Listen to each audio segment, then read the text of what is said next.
சபரிமலை ஐயப்பன் கோவிலில் மகர விளக்கு பூஜைக்காக நடை திறக்கப்பட்டுள்ள நிலையில் பல்லாயிரக்கணக்கான பக்தர்கள் 4 மணி நேரத்திற்கும் மேல் காத்திருந்து சுவாமி தரிசனம் செய்து வருகின்றனர்.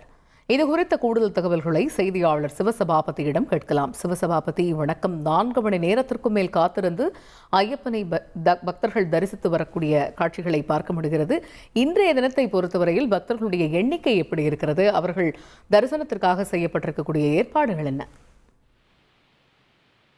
அதாவது இந்த வருடத்திற்கான, அதாவது 2024 2025 வருடத்திற்கான இந்த மண்டல காலம் சொல்லக்கூடிய மண்டல பூஜை மற்றும் மகர விளக்கு காலங்கள்ல பாத்தீங்கன்னா ஐயப்ப பக்தர்கள் சபரிமலையில அதிக அளவுல வருவாங்க. இந்த வருடம் பாத்தீங்கன்னா லட்சக்கணக்கான பக்தர்கள் உலகம் முழுவதும் மாலை அணிந்திருக்காங்க அப்படிங்கிற ஒரு தகவல் இருக்கு. இதை தொட்டு பாத்தீங்கன்னா மண்டல காலத்துல கிட்டத்தட்ட ஒரு 36 லட்சம் பக்தர்கள் 36 லட்சம் பக்தர்கள் மண்டல பூஜைக்காக வேண்டி சபரிமலைக்கு வந்துட்டு போனாங்க.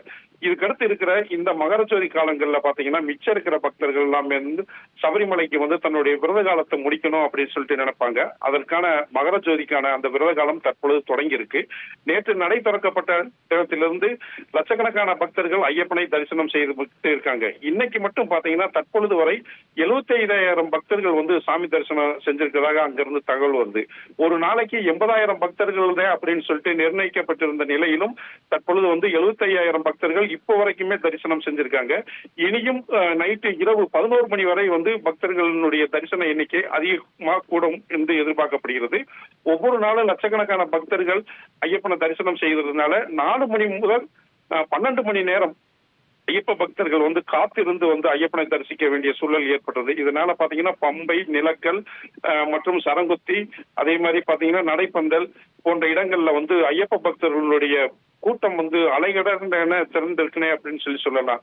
ஒவ்வொரு பக்தர்களும் நல்ல முறையில் ஐயப்பனை தரிசனம் செய்யறதுக்கான ஏற்பாடுகள் எல்லாமே கேரளா தேவஸ்வம் போர்டும் கேரளா போலீசாரும் செஞ்சுக்கிட்டு வர்றாங்க. இருந்தாலும் பக்தர்களுக்கான தேவையான வசதிகள் அனைத்தும் செய்து கொடுக்கணும் அப்படிங்கிறது பக்தர்களுடைய கோரிக்கையாவே இருக்கு. தகவல்களுக்கு நன்றி சிவசபாபதி. செய்திகளை உடனுக்குடன் தெரிந்து கொள்ள உடனே சப்ஸ்கிரைப் பண்ணுங்க.